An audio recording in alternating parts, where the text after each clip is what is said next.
welcome back to the Citizen channel. You're all staying safe and well, and continuing look at the history of Manchester City since 1880. So we're looking at season 73-74, and this is part 3, so please check out parts 1 and 2. And of course in part 2 we had a look at the defeat to Wolves in the League Cup final, the fallout, my personal observations at the game.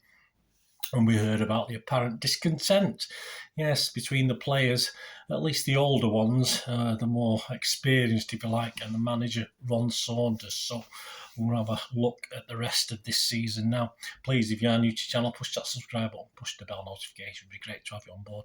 And please, while you're pushing buttons or not pushing buttons, you can push that little like button, a little thumbs up button, make an old City fan. Excuse me. Very happy, much appreciated. Right, yes, so we will continue our 73-74 season look. I mean, despite obvious cracks forming between Saunders and some of, let's say, the older seasoned players, he didn't mess around, and similarly, Swales was still backing him as well. A few days later, after the League Cup, he brought in Dennis Stewart and Mick Horswell from Sunderland, with Tony Towers going the other way. My first trip to Leeds was a sorry affair. It was a week after the League Cup final loss to Wolverhampton Wanderers. I'm sure it's possibly the lowest I think I've ever been in. City fan attendance at Ellen Road in my days. Obviously, there could have been times when not, but obviously, strangely, my memories include seeing lots of coaches full of Glasgow Rangers fans who were playing a friendly at Old Trafford. I had no idea why at that time. Anyway, we were in the cowshed. If you remember the old Ellen Road, I don't think it stayed up too much longer after 73-74. Very aptly named because it was like a cowshed.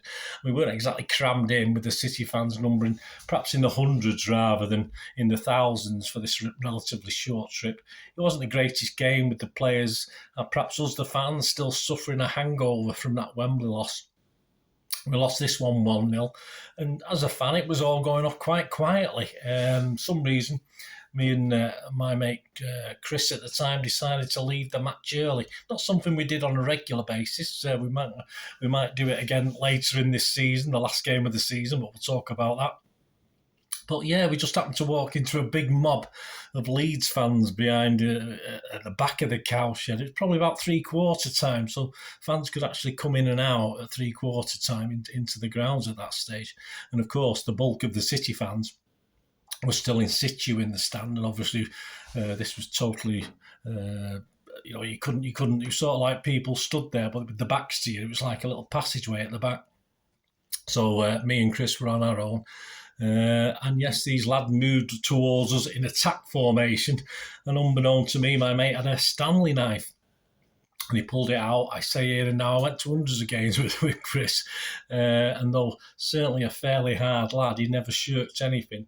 I've not seen him before or after produce this. And this was the first time, or as I say, I've never seen it before. He may have carried it before. Perhaps he had a feeling that morning that we might need a little bit of extra protection. Say we were both 14. I think his birthday was 4 days before mine. We're both 14-year-olds. As I said, I was pretty naive as far as violence is concerned. I knew things like, you never run. I didn't get involved. I did get involved in some minor skirmishes over the years in the 70s, but I was always able to be generally sensible and never get myself into these sort of situations. But needless to say, I did in this case.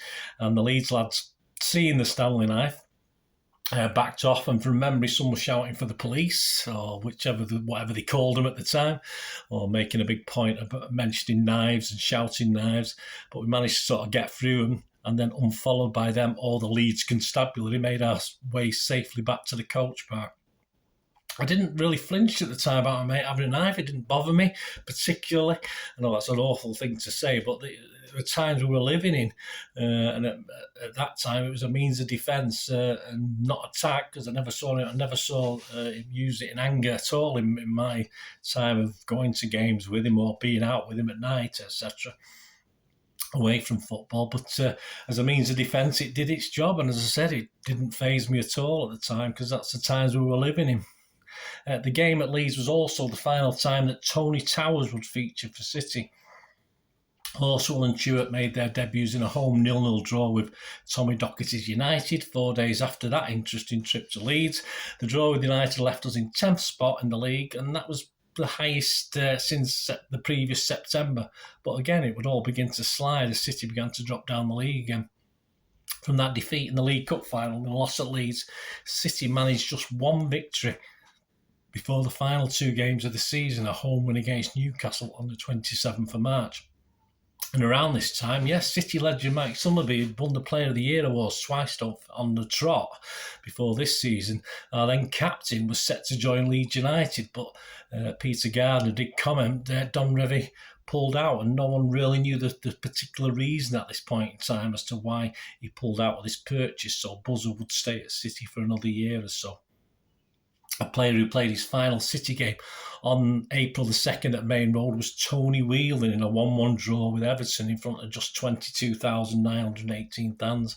And if tension was rising between certain players and the manager, the fans themselves weren't too impressed either. There was plenty of gallows humour being heard on the terraces as City struggled along and relegation became a distinct possibility, and Swales realised something had to be done.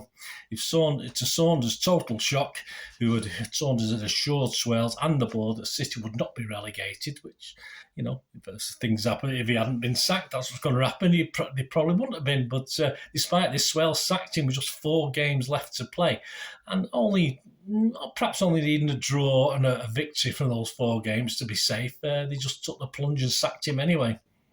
And as a young fan, relegation never seemed possible to me that season. I didn't even consider it happening, even with the new rule of 3 up and 3 down as it was then.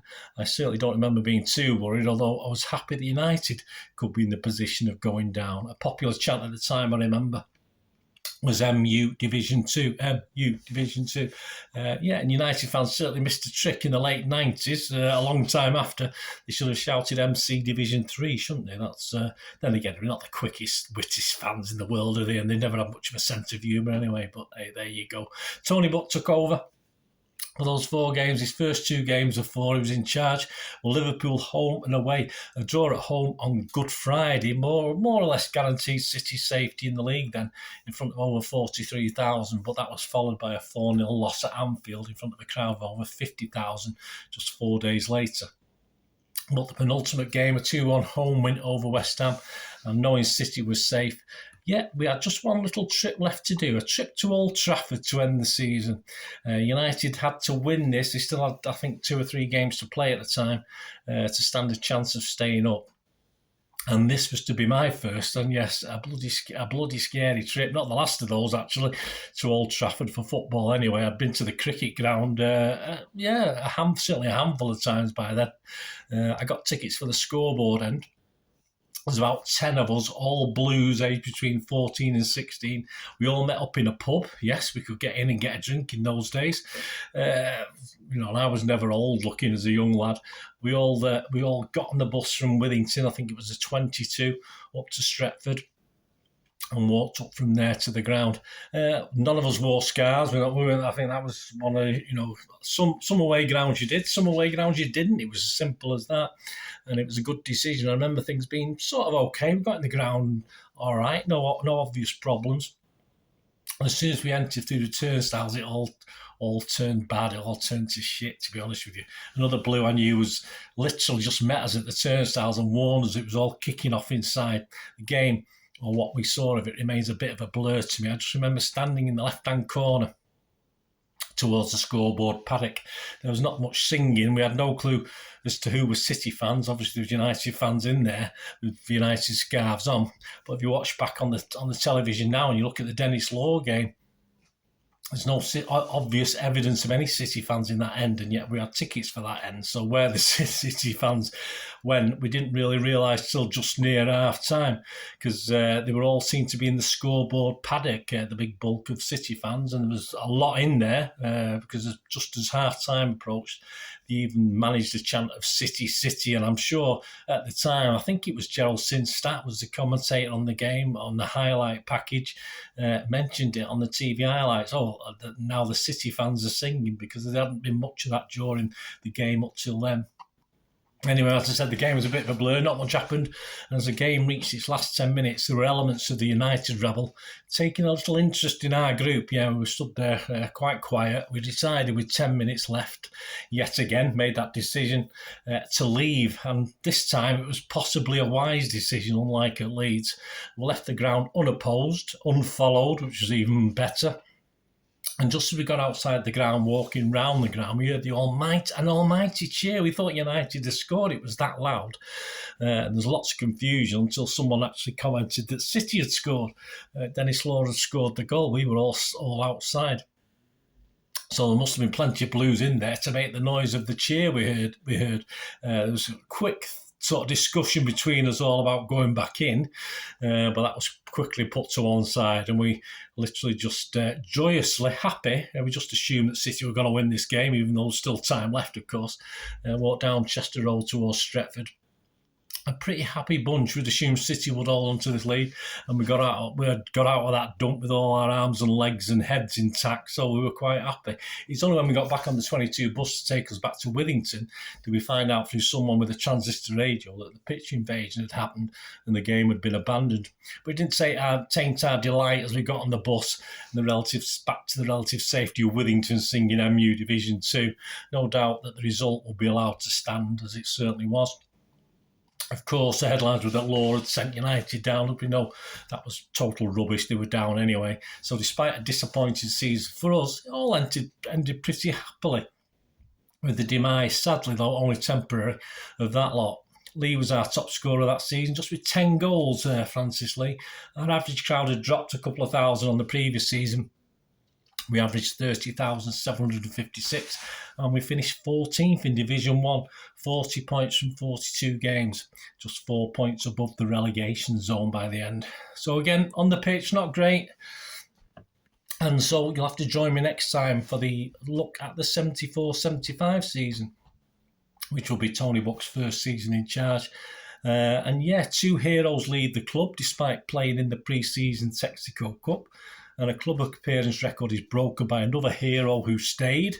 And I just hope you enjoyed the look back at 73-74 season in my continuing look at City's history from 1880.